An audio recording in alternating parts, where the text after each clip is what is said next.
Hey everybody, it's Jay here.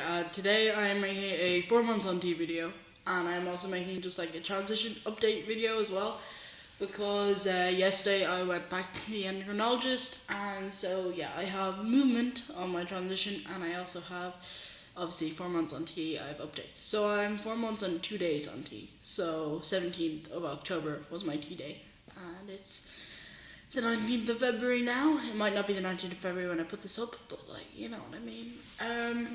Let me think. Changes. My eyebrows seem to have gotten thicker, but like, I think that's just me.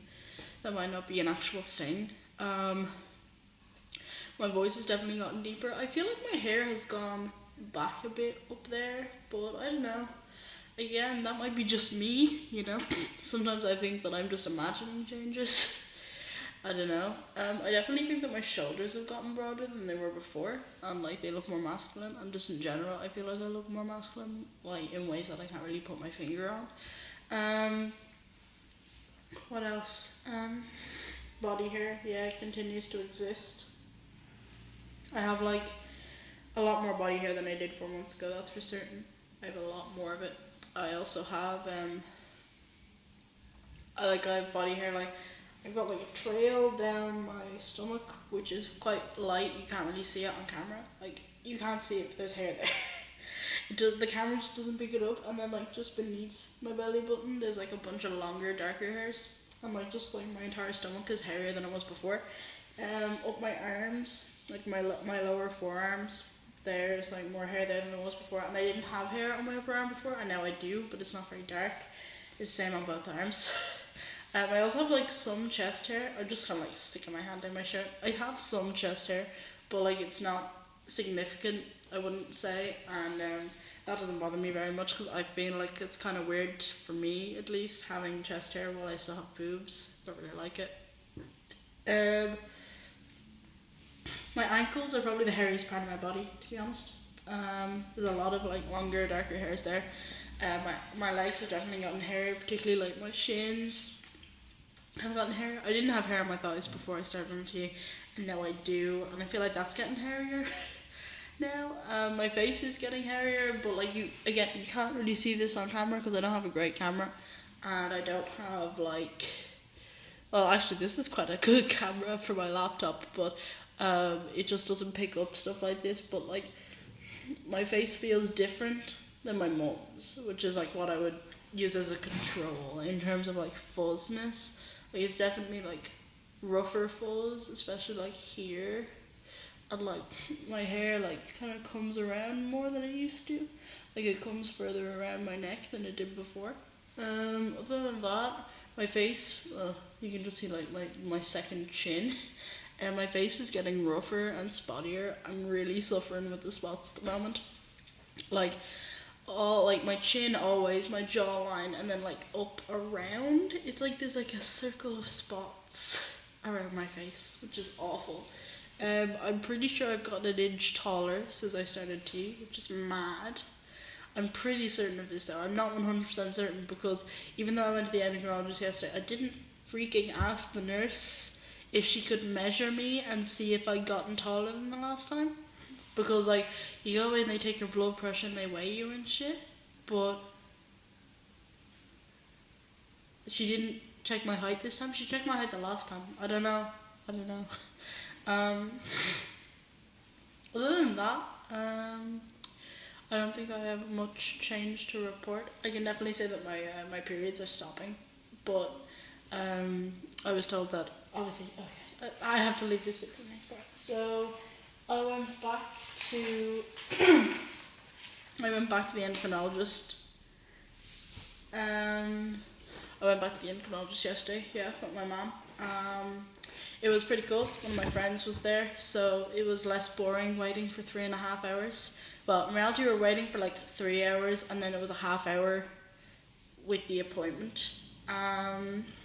Yeah, waiting for 3 hours is a nightmare.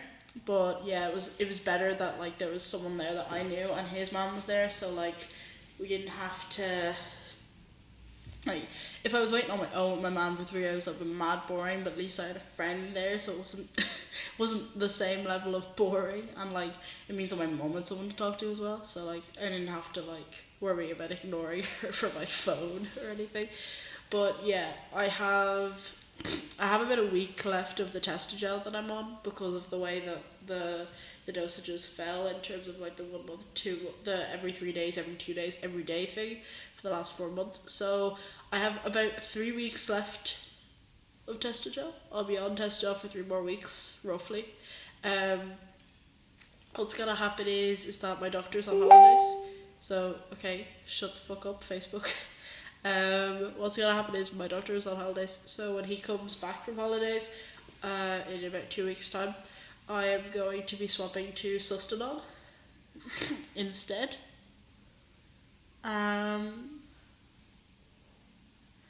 Yeah, I'll be doing Sustanon. That'll be once a month. My doctor will be doing the injection for me because I don't want my mum to do it. I don't want myself to do it. So we're going to the doctor for that. It'll be, yeah, it's for 6 months. I'll be taking 250 milligrams every 4 weeks, which is cool by me. I was given the option between Libido and Sustanon, and I do plan on going on Libido after that 6 months is up. But the reason I picked Sustanon first is because I'd heard a lot that Sustanon was less painful, and I'm not a fan of pain or injections, so I wanted to get used to the injection first and get used to the pain of injections and stuff, and get used to having regular injections first and foremost. And also that people were saying that Sustanon was less mood inducing. Like, a lot of people that I know were saying that, like, with Libido, it's a 12-week cycle. So the first 2 weeks they would feel like really good or like really bad, and like it could go either way. And then the last 2 weeks they would always feel like really shit. I didn't really want that. I want something consistent. I feel like I don't get that problem with Testogel because Testogel is so consistent because you're taking it every day. But I do want to go into shots because a lot of people reported that their changes were amplified with the shots and they were faster. For example, like one of my friends, the guy I was with yesterday, was saying how when he first went, he was like 6 months on gel, and then once he started on the shots, he has to start shaving, basically. So like the shots really boosted him big time. And I've heard a lot of people say the similar stuff, that the shots kind of really gave them a boost in their transition. In terms of like where I'm at, I think that I'm not going very fast, partly because my first month was every 3 days rather than every day, and my second month was every 2 days rather than every day for Testogel. So I've only actually been on Testogel every day for the last 2 months, and I'll be on it for like another 2-3 weeks now, but like that's okay. I'm gonna be getting off it. I'm gonna be getting the Sustanon instead. Yeah. It's so tiring. It's crazy how tiring it is doing all the waiting around in the endocrinologist's office. Like it's not very well organised, but well, you know, like I don't really care. I'm getting what I want. My blood test the last time was a nightmare because I was sick at the time, and while my bloods are pretty fucking good, like I'm good. The only problem was that like at the time, because I was sick, some of the stuff was flagged because I had an infection. I had like a throat, chest, lung infection-y thing.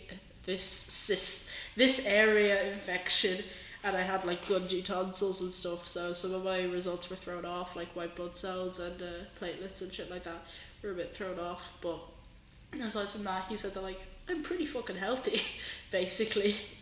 Like there's not a bit wrong with me. Effectively, I'm super healthy, which was surprising to me. I'm still kind of fat, obviously, but I'm healthy as hell.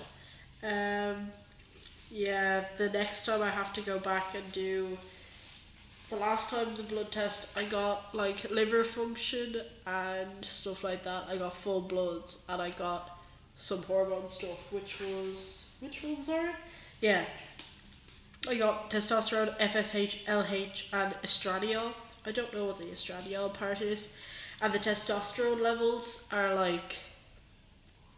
The testosterone levels, because I'm under 20 years old. In Ireland, if you're under 20... I don't know if this is the same everywhere, but I know that at least here in Ireland, if you're under 20 and you get your testosterone levels checked, there is no actual measurement. It'll just like... It just gives you... It gives you a number and like... Yeah, it gives you a number and like a measurement.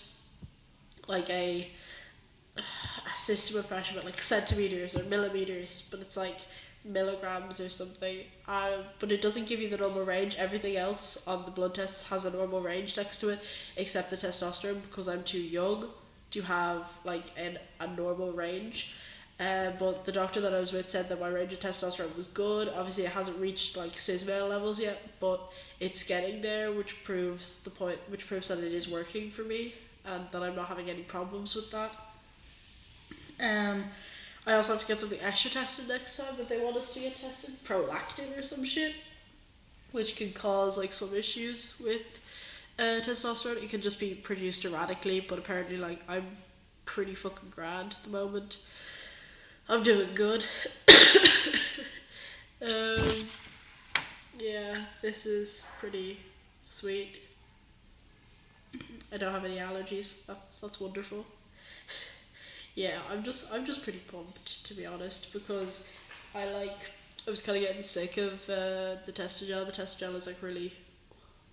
It's so annoying trying to remember the Testogel all the time, because like, you know that you want testosterone and all that, but it's really hard to remember to do the Testogel, and then like it's annoying. So I'm glad to be going off it, but I'm also kind of worried about the shots, because I know that they can be painful. But hopefully, yeah, it should be cool. It should be fine. And yeah, I will have to go back for 6 months, and after 6 months I can decide if I want to stay on Sustanon or swap to Libido, which is real cool. What else? While I was at I'm gonna move to this side so I can lean. Hello. While I was at the endocrinologist, he's gonna be the person who's able to refer me for top surgery and a hysterectomy, and so we discussed that, me and my mum and my doctor, and yeah, my mum is definitely on board with me having a hysterectomy and me having top surgery and stuff, but not till I'm over 18. And he was saying the same thing, that like he's totally okay with recommending me for those things because he sees no reason why not. If I was to have a hysterectomy, I would probably be sent to Hollis Street Hospital, which is weird because Hollis Street is the National Maternity Hospital in Ireland, so that would be super weird, super awkward. But I do know a guy, I met a guy yesterday for the first time who had a hysterectomy at Hollis Street, and he said that like the staff were really good about it, and like he was given his own private room so he wouldn't be like singled out kind of thing by being in a room full of women. So it seems that they're very good at handling people and handling trans people and dealing with trans people just in general. The top surgery, he did mention the Irish top surgeon, Patricia Eady, but I'm not really considering her at the moment. What he said was right though. I will, like, when the time comes that I am planning to have top surgery, I will contact her, and I will I will get a sense of her, rather than going abroad and spending loads of money, because I know that there's a lot of places where I could go. I know 3 people who've gone to Poland. I know some people who are going to Garamoni and stuff. I know some people who've gone to England.